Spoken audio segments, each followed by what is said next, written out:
We did speak last week about your fitness logs, and I'm still getting multiple logs with students not being more specific on their goals. So I told you guys, doesn't really matter what your goal is when it comes to like a short-term goal or a long-term goal, but I am looking for you guys to be a little bit more specific. So instead of saying, I want to build stamina, or I want to lose weight, or I want to get toned, you need to make it a little bit more measurable. So in order to make something measurable, you got to get a little bit more specific and detailed, like timing or specific numbers. So for example, if you want to lose 5 pounds from now until the end of the year, right? Or you want to be able to increase your run speed in 1 mile by 10 seconds from now until June. I don't know. Okay, so you see how I'm making it more specific. I'm adding a time limit or weights or whatever. Like let's say you're lifting weights, like let's say your bicep, working on your bicep and you're doing bicep curls, which is this, okay, with weights. And let's say you're at 8 pounds and you want to be able to get to 12 pounds by a certain amount of time. So those are just little examples, okay? And again, you don't have to have long-term goals all the time. I'm getting some people, and it's enough of you in this class and my other class that are saying things like, this week, I want to get my leg muscles toned. You're not going to get your leg muscles toned in 1 week. Okay. That's a little far out. So it's kind of like, are you taking this seriously? Is this legitimately a goal of yours? Or are you just kind of like making it up for the assignment?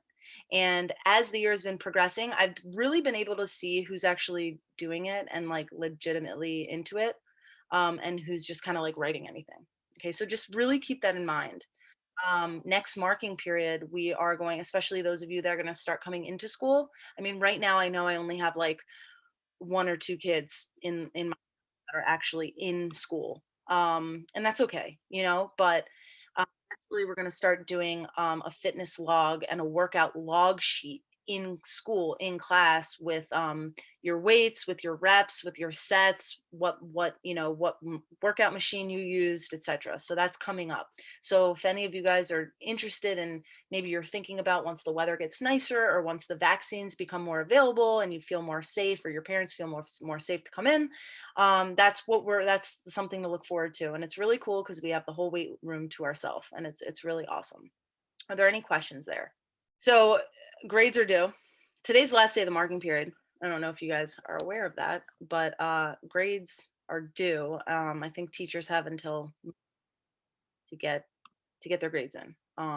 So that gives you guys an opportunity, for those of you who have not been submitting fitness logs, to start submitting them and making sure that your grades, checking and kind of cross-referencing Schoology to Sapphire. Now, Sapphire is the correct grade because Sapphire is what all the teachers use to put grades in, right? And it's silly and it should just be used in Schoology. I don't know why. I don't know like the background of it, but that's how it is. And you all know, broken record here, Schoology and Sapphire have had big problems with syncing. So just, if I were you, for my class and all your classes, I would take a look at your assignments in Schoology, make sure that I graded them and there's a grade there.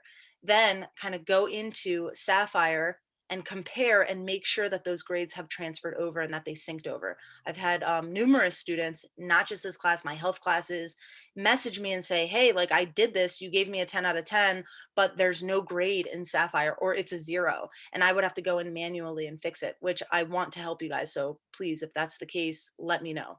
All right.